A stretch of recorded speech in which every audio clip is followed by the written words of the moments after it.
दोस्तों आज कहानी सुनाने का बिल्कुल भी मन नहीं था क्योंकि माँ को लेकर आज हॉस्पिटल गए थे।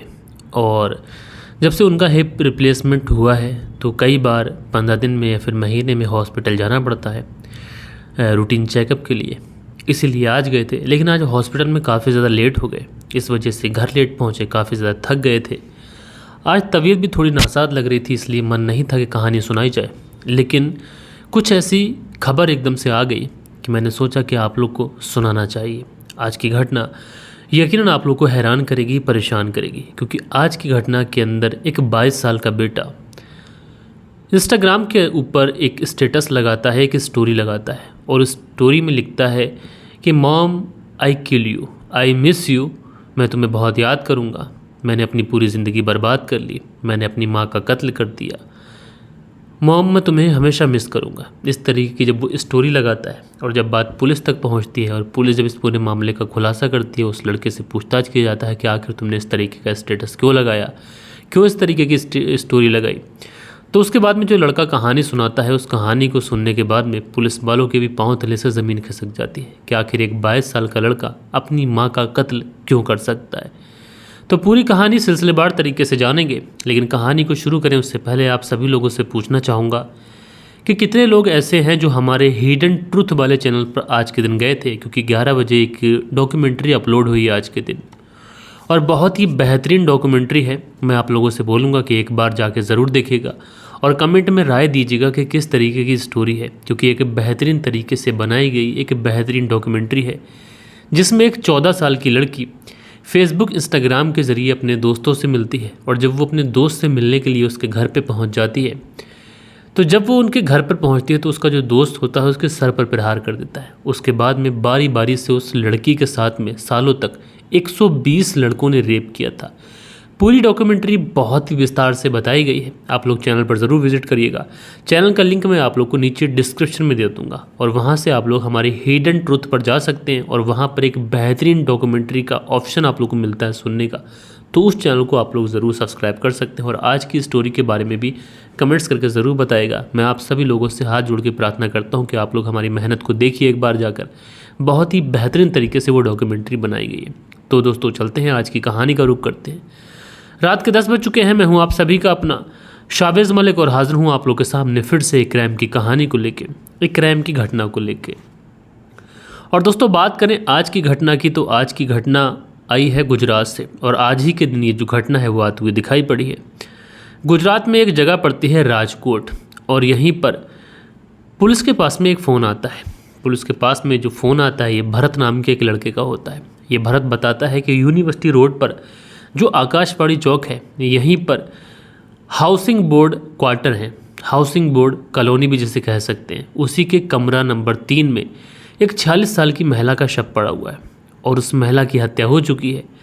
पुलिस को लेकर जल्दी पहुंच जाइए साहब। अब पुलिस जब इस तरीके की बात सुनती है कि पुलिस के पास में खुद फ़ोन आया है कि एक महिला की हत्या कर दी गई है, आखिर हत्या किसने की है ये भी बड़ा सवाल। उसके बाद में जो पुलिस थी दलबल के साथ में उस जगह पर पहुंचती है। जो यूनिवर्सिटी रोड पर जो आकाशवाणी चौक है, वहीं पर जो हाउसिंग बोर्ड कॉलोनी है, वहीं के क्वार्टर नंबर 103 में जब पुलिस पहुंचती है तो देखती क्या है कि बात तो 100% सच है। एक महिला जो कि फर्श पर पड़ी हुई है और देखने से ही प्रतीत हो रहा है कि शायद ये अब दुनिया में नहीं है और इसकी बड़ी ही बेरहमी से हत्या की गई है। जिस शख्स ने पुलिस को फ़ोन किया था वो शख्स भी वहीं पर मौजूद होता है और वो शख्स पुलिस से कहता है कि इस महिला की हत्या किसी और ने नहीं बल्कि इसी के बेटे ने की है, इसी के सगे बेटे ने की है। और पुलिस को मौके पर वो जो सगा बेटा था जिसका नाम नीलेश बेन था वो गिरफ्तार हो जाता है और पुलिस उस व्यक्ति को गिरफ्तार कर कर थाने के लिए भेजती है। उधर जो महिला थी जिसकी उम्र 46 साल के आसपास थी, उसका नाम था ज्योति बेन, उसको पुलिस उसकी डेड बॉडी को अपनी कस्टडी में लेती है, सीधा पोस्टमार्टम के लिए भेज देती है। इधर पुलिस अब इस लड़के से पूछताछ करती है क्योंकि अब कत्ल जिसका हुआ था वो भी पुलिस की नज़र में था कि किसका कत्ल हुआ है, जो कातिल था वो भी पुलिस की गिरफ्त में था। लिहाजा पुलिस अब इस व्यक्ति से, इस लड़के से पूछती है कि आखिरकार तुमने अपनी माँ का कत्ल क्यों किया और तुमने अपने दोस्त को क्यों बताया कि तुमने अपनी माँ की हत्या कर दी है। और हैरत की बात यह है कि तुमने अपनी इंस्टाग्राम पर स्टोरी भी पोस्ट की है और इस स्टोरी में तुमने लिखा है कि sorry mom I kill you और मैं तुम्हें बहुत मिस करूँगा। इस तरीके से आखिर तुमने क्यों किया है।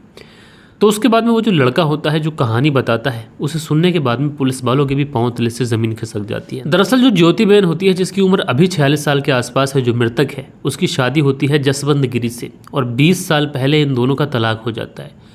जब इनका तलाक होता है तो उस समय इनके 4 बच्चे थे, 3 बेटे थे और 1 बेटी थी। 2 बेटे और 1 बेटी पिता जसवंत गिरी के साथ चले जाते हैं और जो सबसे छोटा बेटा होता है, जिसका नाम होता है नीलेश बेन, वो इस ज्योति बेन के साथ में रहना शुरू कर देता है।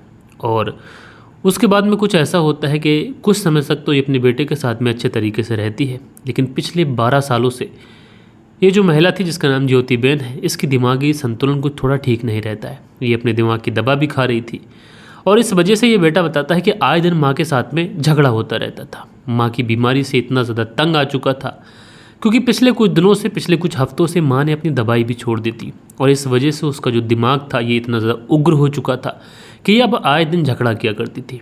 इस वजह से मैं इतना ज़्यादा परेशान हो गया था कि मैंने सोचा कि ना माँ होगी ना मुझे परेशानी रहेगी, इसलिए मैं अपनी माँ को कत्ल करने की प्लानिंग कर लेता हूँ। मैं उसे चाकू से मारना चाहता था, चाकू से उसका कत्ल करना चाहता था और मैंने अपनी माँ के ऊपर चाकू से हमला भी किया। जब मैंने उसके ऊपर चाकू से हमला किया तो मेरी माँ ने मुझे मारकर चाकू मेरे हाथ से छीन लिया और उल्टा मेरी पिटाई कर दी। उसके बाद में मैंने माँ को धक्का दिया, वहीं पर गिराकर चादर से उसके गले को जब तक दबाए रखा कि जब तक उसकी मौत नहीं हो गई। जब उसकी मौत हो गई तो उसके बाद में मैंने अपने दोस्त भरत को कॉल किया और कॉल करने के बाद में मैंने बताया कि मैंने अपनी माँ की हत्या कर दी है। दरअसल मैं माँ से बहुत ज़्यादा परेशान था। वो आए दिन उग्र दिमाग की होती चली जा रही थी, जिसकी वजह से उसकी जो ज़िंदगी थी पूरी तरीके से नर्क बन चुकी थी और इसी वजह से मैंने अपनी माँ का कत्ल करने का फ़ैसला किया। दोस्तों, जब पुलिस ये बात सुनती है कि एक बेटे ने अपनी माँ का कत्ल सिर्फ इसलिए कर दिया कि उसकी जो माँ थी वो दिमागी तौर पर थोड़ा उसका दिमागी संतुलन ठीक नहीं था, लेकिन एक बेटा कितना ही पागल हो और उसकी माँ जो है वो अपने बेटे को सीने से लगा के रखती है, लेकिन एक बेटा इतना भी बर्दाश्त नहीं कर पाया कि उसकी माँ का संतुलन ठीक नहीं है दिमाग का, तो वो उसकी हत्या करने चला गया। बहरहाल दोस्तों, आज के दिन जब इस पूरी घटना का खुलासा हुआ और गुजरात से जब ये खबर निकल के आई तो बड़ा हैरानी हुई। और दोस्तों, आज कोई कहानी नहीं थी, वैसे एक छोटी सी अपडेट थी जो मैंने सोचा कि आप लोगों को ज़रूर से ज़रूर देना चाहिए। और आज मन भी नहीं था कहानी सुनाने का क्योंकि तबीयत ख़राब है और सर्दी जैसा कुछ हो रहा है, जैसे जुकाम हो जाता है, मौसम बदल रहा है और शायद वायरल फीवर भी हो रहा है। इसलिए छोटी कहानी के लिए आप सभी लोगों से आज के दिन माफ़ी चाहता हूँ, लेकिन एक ज़रूरी अपडेट थी। गुजरात के अंदर जो कांड हुआ, जो एक बेटे ने अपनी माँ का साथ में जो इस पवित्र रिश्ते को कलंकित किया, यकीनन वो हैरान करने वाला भी था और परेशान करने वाला भी था। अच्छा दोस्तों, ये थी पूरी कहानी और कल के दिन आप लोगों के कुछ कमेंट्स भी आए थे। वक्त होता है कि आप लोग के कुछ कमेंट्स भी पढ़ लिए जाएं। दोस्तों, कल के दिन जो कमेंट्स आए थे इसमें शरीफ अहमद लिखते हैं, आपकी कहानी कहने का जो तरीका है ये बेहद ही शानदार है, ऐसा लगता है सारी घटना आंखों के सामने हो रही है। Thanks a lot sir ji, go on. तो शरीफ अहमद जी, आपका बहुत बहुत शुक्रिया इस तरीके से प्यार दिखाने के लिए। मोहम्मद जोरेज़ हैं जो हमेशा की तरह 4 हार्ट बनाते हैं, भैया बहुत बहुत शुक्रिया।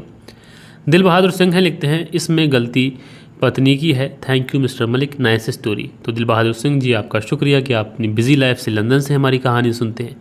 खान खान करके आईडी है लिखते हैं, कहानी रोज़ सुनता हूँ, कमेंट्स नहीं कर पाता। खालिद भाई, कामिल भाई, अब्दुल्ला भाई, छोटा बाबू, तो आप सभी लोगों का बहुत बहुत शुक्रिया कि आप हमारी कहानी सुनते हैं। इकरा इमरान जी हैं लिखती हैं, अजीब कहानी है, रोज़ ऐसी कहानी सुनकर लगता है कि इससे बुरा अब क्या होगा। अजीब लोग हैं, जब साथ नहीं रहना है तो डिवोर्स दे दो, फिर जिसके साथ रहना है रहो, लेकिन कत्ल करने की क्या ज़रूरत आन पड़ी है। ये सब सुनकर अजीब लगता है, रूह कांप जाती है। तो इकरा इमरान जी, आपका बहुत बहुत शुक्रिया कि आपने अपना बेशकीमती कमेंट्स किया।